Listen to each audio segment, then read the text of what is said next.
Hello, and welcome back to Soulful Speaking. Here on this show, we explore the real, raw, and sometimes revolutionary side of public speaking. In today's episode, I'm bringing you inside the speaker's studio, behind the scenes of the Soulful Speaking Immersion. In this snippet, we dive into the invisible habits, voices, and fears that can hold us back. From, oh my God, I can't breathe, to, who am I to speak? These are things that we rarely say out loud, but in this space, we shine a light on them, we meet them with compassion, and then we begin to let them go. The body sensations. The Western world does not, as a whole, does not know what to do with physical sensations. Most of the Western world does not believe that energy even exists, although now science is sort of catching up with things like mirror neurons and energy fields and highly sensitive people and empaths. Science is catching up. So what it feels like we have been trained with is like that there was an old Lost in Space show. There's a new one, but the old one had like a really funky android that would go, "Danger, Will Robinson, danger." So we have a habit when there's energy and when it's important to us and when there's sensation of trying to shut it down. And it can be kind of on a spectrum of fight, flight, or freeze, where it might not technically be in that, but you do feel a little like, you're shutting it down. Or it can be such a habit that, like, if you've ever met somebody who you watch them speak and you just feel like you're getting them mentally, and they say, "Oh, I used to be nervous, but I got over that." One of my voice instructors had two actors on a stage doing what she was teaching them, and one of them was riveting. And for the other one with her British accent, she said, "It was like there's no there. And she went off to investigate why. And it was like because they shut it down so much that it's like their body doesn't have this capacity to respond fully in the moment. So part of what's happening by being in these groups together is your body is learning that you speaking is different than if you came across a bear in the woods. They're both important. They're important in different ways. The thing that is going, "Danger, Will Robinson," it's habits, parts of us that may be driving or being in charge that we may not want in charge now, but they're scared for us because speaking really authentically and soulfully and about the things that matter to us is vulnerable and courageous. So the inner soul suckers are going, "Danger, danger, danger, danger." And we're teaching it in here, it's safe. And when you hold the space outside of here, it's safe. Even when you speak in the middle of someone else's meeting, when you put your energetic arms around the room, you're now the one creating the safety. And first, your body and all your parts need to log some reps and build up some energetic escrow in here to know that you can go out there and hold the safe spaces.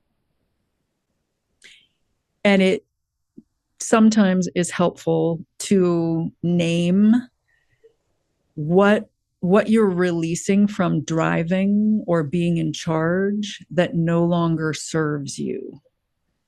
It might be a soul sucker. The 4 soul suckers are the nervous Nellies. They tend to say things like, not enough time, not enough money, not enough energy. The Imposter Monsters, you're not enough for some specific reason. Old enough, pretty enough, thin enough, experienced enough. The controlling stage mothers, if you plan every single detail, you can make up for your not enoughness. If you're going to do it, they're going to control the hell out of it. The below the belt bastards can say, I'm not enough, period.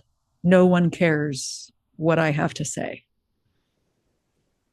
There's a kernel of truth to all of them. I really didn't want there to be a kernel of truth to the below the belt bastards, and then someone told me there is.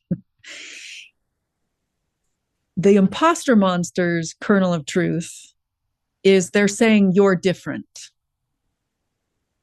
And when our protector parts take over, they want to cover up those differences because they think it's a problem to be different. You are different. You are 1 in 8 billion on this planet. There is no one else exactly like you. And when my soul is seeing you, it's saying, thank God for your differences.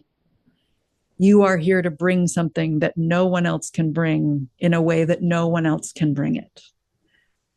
And we need your differences. We need your voice in the conversation. So if you can take the I'm different, and that's a good thing. I'm going to hold the space that I'm here to hold. I'm going to do what I'm here to do.